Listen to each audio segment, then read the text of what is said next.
ወንጌልን ባልሰብክ ወየውልኝ ይላል። ምክንያቱም ወንጌልን ካልሰበክ ባለዳነን፣ ወንጌልን ካልሰበክ በኢየሱስ ክርስቶስ በዕዳ ውስጥ የተዘፈቅን።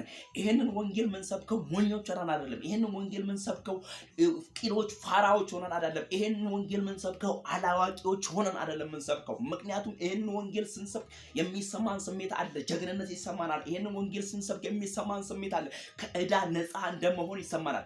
ወዳጄ አንድ ነገር በምሳሌ ላስረዳ። ጌታ ኢየሱስ ክርስቶስ በምሳሌ ያስተምራቸው ነበር ይላል መጽሐፍ ቅዱስ ሲናገር።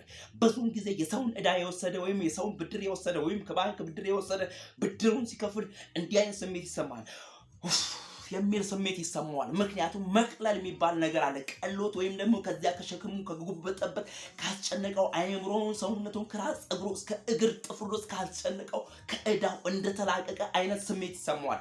ምክንያቱም ዕዳውን ስለከፈለ ከዕዳው ነፃ ስለሆነ።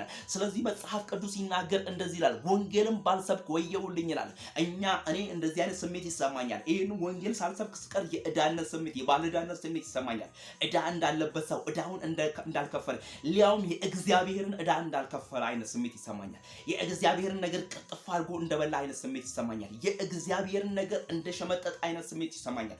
ስለዚህ ዕዳ አለባችሁ። በምስራቅ፣ በምዕራብ፣ በሰሜን፣ በደቡብ ያላችሁ የጌታን ወንጌል እንድታነቡ የጌታን ወንጌል እንድትናገሩ ጌታ ያበራላችሁ። ከጨለማ ወደሚደነቅ ብርሃን ይወጣችሁ። ከሰካራምና ከዝሙት ከአመንዝራዎች ሰፈር ላይ የተነጠቃችሁ እግዚአብሔር አምላክ ለእናንተ ቀን ያወጣላችሁ። እግዚአብሔር አምላክ ምሕረትና ቸርነቱን የገለጠላችሁ እናንተ ባለዕዳዎች ናችሁ። ስለዚህ እግዚአብሔር አምላክ ነፃ አወጣችኋል። ስለዚህ ጌታ ነፃ ካወጣችሁ የእግዚአብሔርን ወንጌል ያለ መድከም፣ የእግዚአብሔርን ወንጌል ያለ መሰልቸት፣ የእግዚአብሔርን ወንጌል ያለ መታከት መናገር አለባችሁ። ምክንያቱም ትውልድ ከናንተ ብዙ ይጠብቃል። ዓለም ከናንተ ብዙ ይጠብቃል። መዳን በሌላ በማንም የለም። እንድንበት ዘንድ ከሰማይ በታች የተሰጠን ስም ኢየሱስ ነው። የልጁ የኢየሱስ ክርስቶስ ደም ከኃጢአት ሁሉ ያድናል፣ ያነጻል እያላችሁ ይሄንን የመሰላችሁን ወንጌል፣ ይሄንን ተስፋ የሚሰጠውን ወንጌል፣ ይሄንን ሕይወት የሚሰጠውን ወንጌል መናገር አለባችሁ። ይሄንን ባደረጋችሁ ጊዜ እግዚአብሔር አምላክ ከናንተ ጋር ይሆናል። እግዚአብሔር አምላክ ይረዳችኋል። ወንድማችሁ መስፍን ነኝ። ላይክ ሼር አድርጉ፣ ለሌላው እንዲዳረስ አድርጉ። ወንጌል ይሰበክ፣ ወንጌል ይነገር፣ ሌላ ሁሉ ዝም ይበል። በኢየሱስ ክርስቶስ ኢየሱስ ያድናል።